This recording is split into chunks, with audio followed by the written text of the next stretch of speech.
ईद उल अज़हा से कबल आखिरी राउंड जानवरों की खरीदारी के बाद उनके नाज नखरे उठाए जाने लगे हैं। कैटलरी के काम में तेजी, लकड़ी की मुड्डी और चटाइयों और कुर्बानी के गोश्त को ठिकाने लगाने के लिए बारबेक्यू के सामान की खरीदारी भी तेजी से जारी है। मुख्तलिफ शहरों में बड़ी ईद की क्या तैयारियां हैं, अपने नुमाइंदगान से रब्ता करेंगे। हैदराबाद से हमारे साथ होंगे वसीम खान, सक्खर से आगा यावर, वजीराबाद से मुजफ्फर जैदी और चिन्योट से हमारे साथ होंगे उमर सज्जाद, जबकि गुजरावाला से हमारे साथ होंगे राजा हबीब। सबसे पहले हैदराबाद का रुख करते हैं, वसीम हमारे साथ हैं। वसीम, आपसे जानना चाहेंगे तैयारियां कैसी हैं? ईद उल अज़हा के लिए जहां हैदराबाद में मंडियां सजी हुई हैं, वहीं ख़रीदे गए कुर्बानी के जानवरों की सजावट का सामान भी ख़रीदा जा रहा है। हैदराबाद में मुख्तलिफ़ मकामात पर कुर्बानी के जानवरों की सजावट के लिए सामान की दुकानें भी सजी हुई हैं। इस वक्त एक बच्चा हमारे साथ मौजूद है जो अपने बकरे के लिए सजावट का सामान लेने के लिए आया है। उनसे मालूम करेंगे कि बकरे के लिए क्या क्या सामान लिया है। हमने ये सामान लिया है, हमें ना रोज़ बकरे को घुमाते हैं, अपना सजाते हैं बकरे को। दुकानदार भी हमारे साथ मौजूद हैं, उनसे पूछते हैं कि किस किस्म का सामान फ़रोख्त हो रहा है और कीमतें कितनी हैं। ये सारी किस्म का सामान है, जानवर हैं, पट्टे हैं और अपना बड़े जानवर के मोरे वगैरह हैं। ईद कुर्बान पर जो लोग हैं जो कुर्बानी करते हैं, उनकी ख्वाहिश ये भी होती है कि वो अपने जो जानवर हैं उनकी सजावट करें और सजावट के लिए यहाँ पर हैदराबाद में जो सामान है वो दुकानों पर दस्तयाब है। मुख्तलिफ़ कीमतों के मुख्तलिफ सामान हैं और लोग इस वक्त उनकी ख़रीदारी में हैदराबाद की बात रुक कर लेते हैं सक्खर का। आगा यावर हमारे साथ हैं। आगा यावर, आपसे जानना चाहूँगी, आज आखिरी रोज़ है, तैयारियाँ कैसी जारी हैं?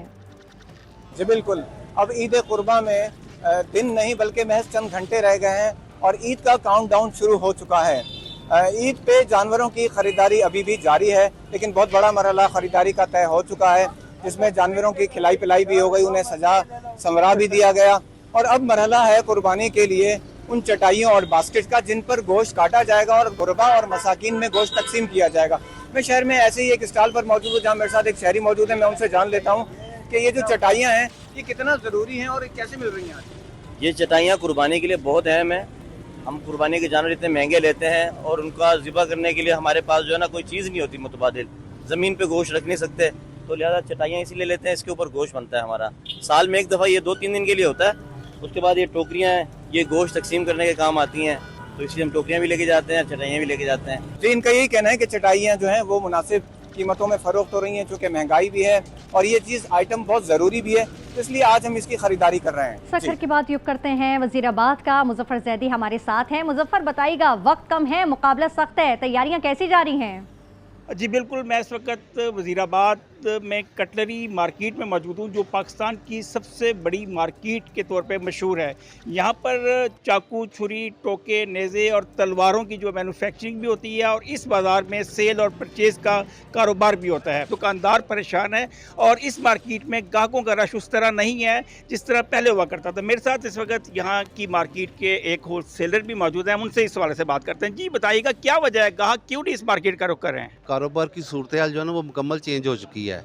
उसकी वजह लोड शेडिंग, बिजली के आए दिन जो रेट्स बढ़ते हैं, रॉ मटेरियल की कीमतें बढ़ती हैं, उससे फिर जो तैयार माल है उसकी कीमत भी जो है ना वो बहुत ज़्यादा बढ़ गई हैं, जिसकी वजह से छोटा जो हमारा कस्टमर था ना 30, 40, 35, 40, 50 हज़ार रुपये वाला, वो मुतासर हो गया, वो ये कारोबारी छोड़ गए हैं। माल सेल करने वाले दुकानदार हैं, उनकी भी बातें सुनी। उनका ये कहना था कि रॉ मटेरियल के महंगा होने और बिजली की लोड शेडिंग ने इस कारोबार को बुरी तरह मुतासर किया है। हुकूमत को चाहिए कि उस कारोबार की जानिब तवज्जो दे ताकि ये कारोबार पहले की तरह फल फूल सके। चिन्योट से रुख करते हैं उमर सज्जाद का। उमर सज्जाद, बताइएगा, तैयारियां कैसी जारी हैं? जी बिल्कुल, मुल्क के दीगर शहरों की तरह शहर चिन्योट में भी ईद उल अज़हा करीब आते हैं, जहाँ पर शहरी जो है मुख्तलिफ़ किस्म के जानवरों की कुर्बानियों के लिए मंडियों का रुख कर रहे हैं। सरगोदा रोड पर मौजूद हूँ। इस वक्त मुंडियों का एक पॉइंट है जहाँ पर किकर की मुंडियाँ जो हैं वो लगाई गई हैं और फ़रोख्त की जा रही हैं। मेरे साथ इस वक्त मुंडियों के मालिक मौजूद हैं, उनसे पूछते हैं कि ये कितने में फ़रोख्त कर रहे हैं और इनकी क्वालिटी क्या है। जानवर के हिसाब से होते हैं, जिस बंदे ने जो सा जानवर ख़रीदना हो ना, जिसने बकरा लेना हो, बकरा ज़िबा करना हो, उसको बकरे वाली मुंडी मिल, जिसने बड़ा करना उसको बड़े जानवर की होती है। मुड्डी हर किस्म की बन जाती है, टाली की भी, शरी की भी, लेकिन जो मुड्डी बनती है ना किकर की, वो सबसे अच्छी रहती है। चिन्योट समेत तमाम मुल्क के जो शहरी हैं वो यही रोना रो रहे हैं कि ईद कुर्बान भी है, सुन्नत इब्राहिमी की अदायगी भी करनी है, लेकिन महंगाई जो है आड़े आ रही है। चिन्हियोट के बाद रुक करते हैं गुजरावाला का। राजा हबीब हमारे साथ हैं। राजा हबीब, बड़ी ईद की तैयारियां जोरों शोर से जारी है, बताइएगा गुजरावाला के हवाले से।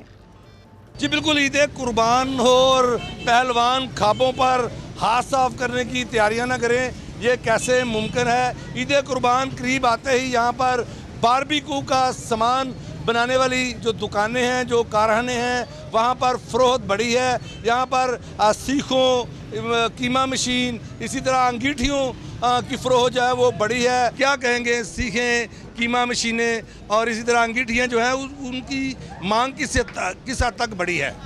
माशाल्लाह हमारी दुकानदारी को तकरीबन 17 साल हो चुके हैं इस बाज़ार में, और अंगीठी सीख का कारोबार हमारा ये सीज़न वाइज ही है। बकरा ईद है, सब लोग खुशी से बकरे ख़रीद रहे हैं, अपना कुर्बानियों के लिए जानवर ख़रीद रहे हैं। बड़े से बड़ा, छोटे से छोटा हमारे पास आते हैं, सीखें ले रहे हैं, अंगीठियाँ ले रहे हैं, गैस वाली हैं, सादी हैं, कोयले वाली हैं, कीमा मशीनें हमारे पास दस्तयाब हैं, सीखें मुख्तलिफ वैरायटी में हैं हमारे पास। लोग बड़ी तादाद में इन दुकानों का जो है वो रुख कर रहे हैं और सीखें और अंगीठियाँ, कीमा मशीनें जो हैं वो ख़रीद रहे हैं। आज आखिरी रोज़ है और तैयारियां जो है वो ज़ोरों शोर से जारी है। मुख्तलिफ शहरों से हमारे नुमाइंदगान हमें अपडेट कर रहे थे। आप सबका बेहद शुक्रिया।